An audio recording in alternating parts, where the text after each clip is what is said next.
Are we back in live? Thank you very much. We need a roll call? I think we're ongoing. I don't think we need it. But.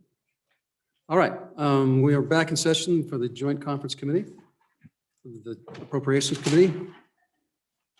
Ladies and gentlemen, do we have a motion to see if we can't wrap this I up? have a motion. Please I guess, proceed. first of all, instead of taking a roll, everybody who's here, please raise your hand. Anybody who's not here, please raise your hand. All right. So there we go. All right, Mr. Chairman, I have a motion. Mr. Chairman, we've got a couple things in item number 3, which was a second reading amendment 21, Division 1 in the Senate. And we have the clean coal technology, which was really just a funding issue. It didn't change spending at all. I would move that we adopt. So we adopt this. This would be on page 4, line 10 of the budget bill. So we would adopt the Senate position there.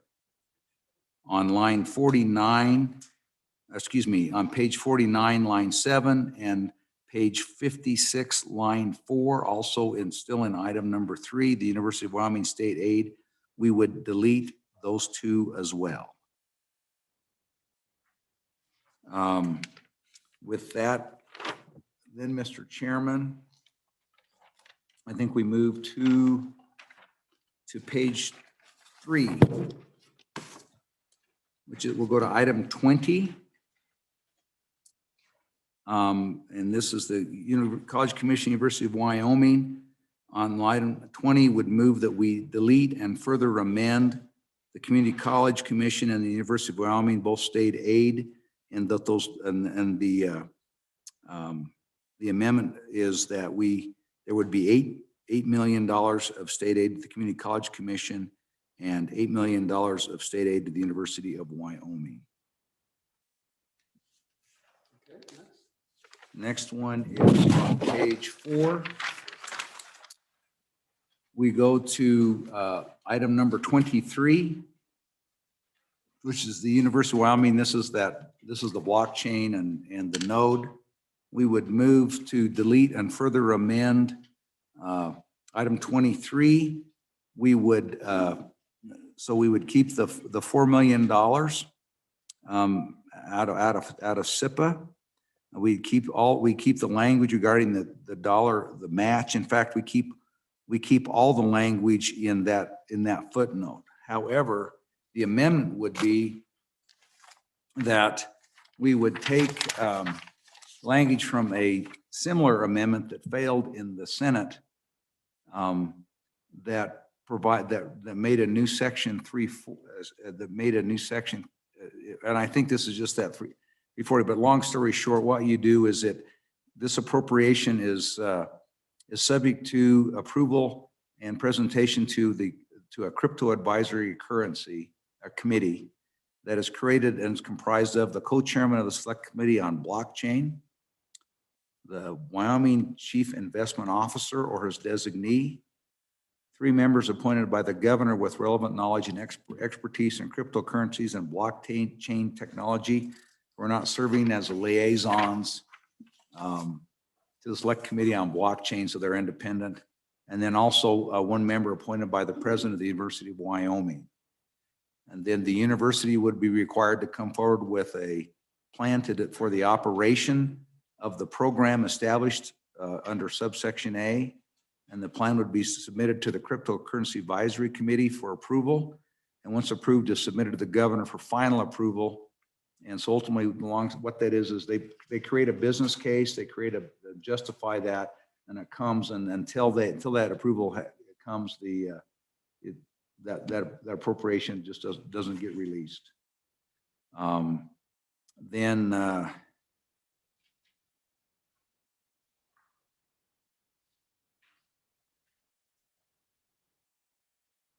I don't think we have to worry about D in that. We don't have to worry about subsection D. Yeah, I think so meeting facility sector, I said.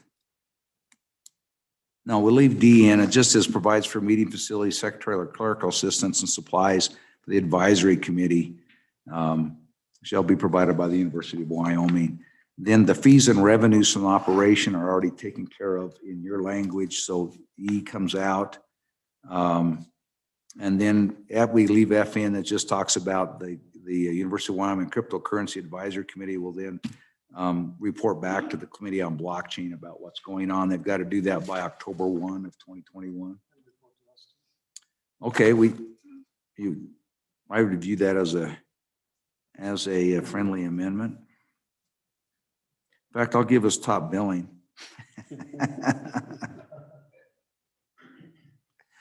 So the report to the JAC and the Select Committee on Blockchain. And then we'd strike out G because it's a different match. It's the match language. And that would be it. So, and I've got, Don, if you've got that, I can get that for you here. No, Mr. Chairman, I think you're reading from Senate Third Reading Amendment 17. Exactly. And so that would take care of item 23.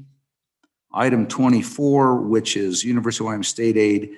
This is we'd adopt the House position. This is simply the authority to issue the bonds for the Bison Run Village Apartments, and which just authority for the university to issue bonds and by their private partner out of that public-private partnership.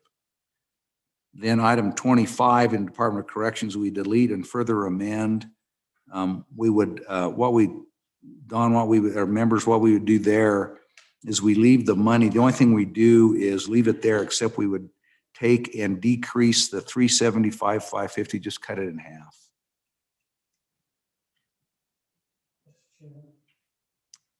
On that, I think it's House Bill 49.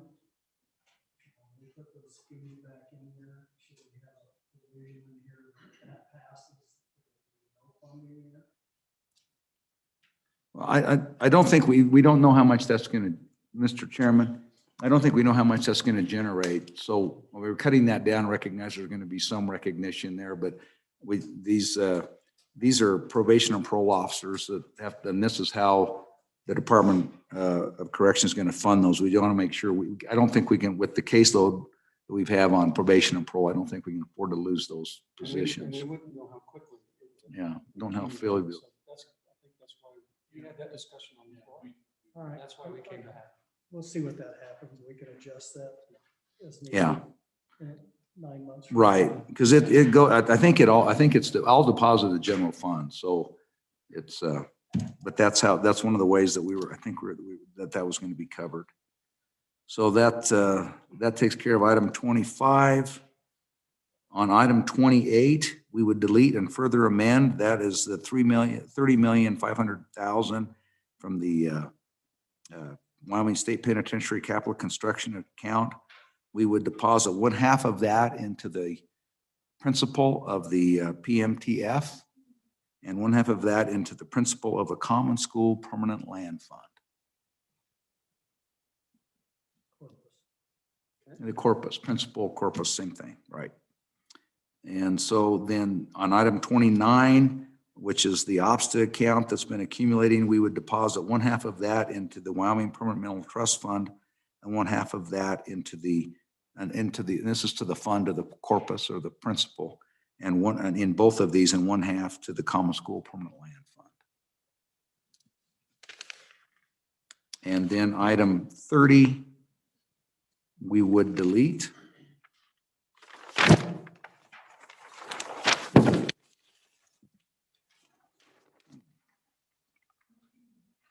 Then item 31, which is item 31 and 32, which is the educational task force, we would delete.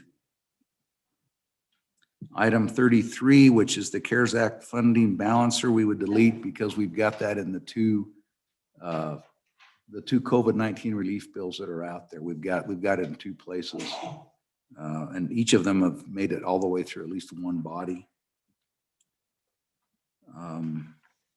On item, that takes us down to item 37. Yes, we have already resolved 35 and 36. Item 37, we would delete. Item 38, we would delete. Item 39, we would delete. And item 40, we would delete. And Don, on the budget balancer, you just fill in the numbers for them? Or how do we handle that?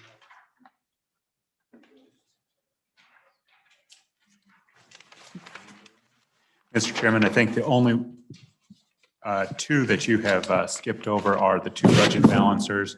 And you could direct us to ensure that there's a $10 million buffer or a $5 million buffer or no buffer. I have indicated that the only concern there was other bills are still alive and active. If you take the House position today, you're technically underwater by about $1 million. Not all of those are your bills. Several of them are on the Senate side, but they show up on the total on the Senate side. So if you just give us a number, we will work within that. And in addition, there's no requirement on the legislature that you leave here with that 5%. It's a requirement on the governor, but if you leave here with 112 million rather than 113 million, that's not against statute or anything like that. Well, based on your experience, do you have a recommendation of whether it should be 1 or 5 or whatever that is? Mr. Chairman, we are running ahead of our projections in terms of revenue at this time. Now, a lot can change, but with opal prices averaging over $10 per MCF last month, with oil at over $60, I'm not concerned with this fiscal year's estimate. And so ultimately, we're talking about the statutory reserve account. 5%, there's 130, we've got it fully funded, it's 113. So the effect is if we were 5 million over, it would be 108 million in the statutory reserve, right? Correct, Mr. Chairman. So, I mean, I don't care. At the end of the day, I don't know we have to do any because we've got. I think well, we've got $1 million out there. We've got to cover at least what we budget. So I would suggest we just put 5 in. I mean, it's going to be whatever it's going to be. So, okay, 5. I don't care. It doesn't make any difference. 5 million is fine. And then we'll leave here. We'll probably leave here with the full statutory reserve. So, okay. And Mr. Chairman, just for clarification, and this was for staff, item number 34, we know it's deleted by another Senate amendment, but we're understanding that to be also deleted by the Joint Conference Committee. Right. I didn't address that because I thought it was already deleted. But if it's not, if we need to say deleted, then it's added to the motion to delete it. Yeah. 34. Yeah, it was. I mean, it was. I showed us deleted. Let's double delete it. We'll delete and further delete. How about that? Okay. Does everyone understand the motion? Go ahead, Senator Guru. Let's go. The balancers, so 26 and 27, we just end up with a total, delete and further amend, that we end up with a total of $5 million between the two, or is that, or in one of those lines and delete the other, or how do we do that? I presume it will be delete one and amend the other. Is that right, Don? Like, Mr. Chairman, yes, and it makes no difference to us which one is deleted, which one's amended. Delete the House version. Okay, delete the House version. delete the House version and then delete and further amend. amend 26, so it's 5 million. Okay, good catch. Okay, thank you. Good catch. Anything else? Everyone understand the motion? Yep.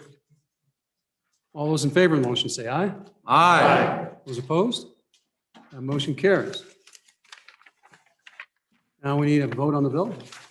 No, we will prepare the written words for you, so you have a chance to digest some of the delete and further amends. Is there anything else we need to do? Well, I have 2 more here, and maybe neither of them are of interest. We left this morning with 3 potential amendments for the 2 on the Department of Health and 1 on the Department of Family Services.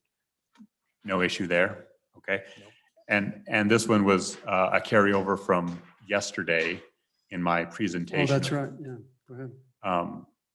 Again, you don't have to address this, but this was a set aside of funding for maintenance of effort. A catch-all, maintenance of effort. That's correct. So I believe we have that catch-all in 262. Or what is it? 263? Yeah, so we've got it. Well, and, right, and we'll be back so that we need to take some additional action because when we come back to that special session, it's most likely now, leaders are saying mid-July likely, but we can also have opportunity to fix some stuff then too, so.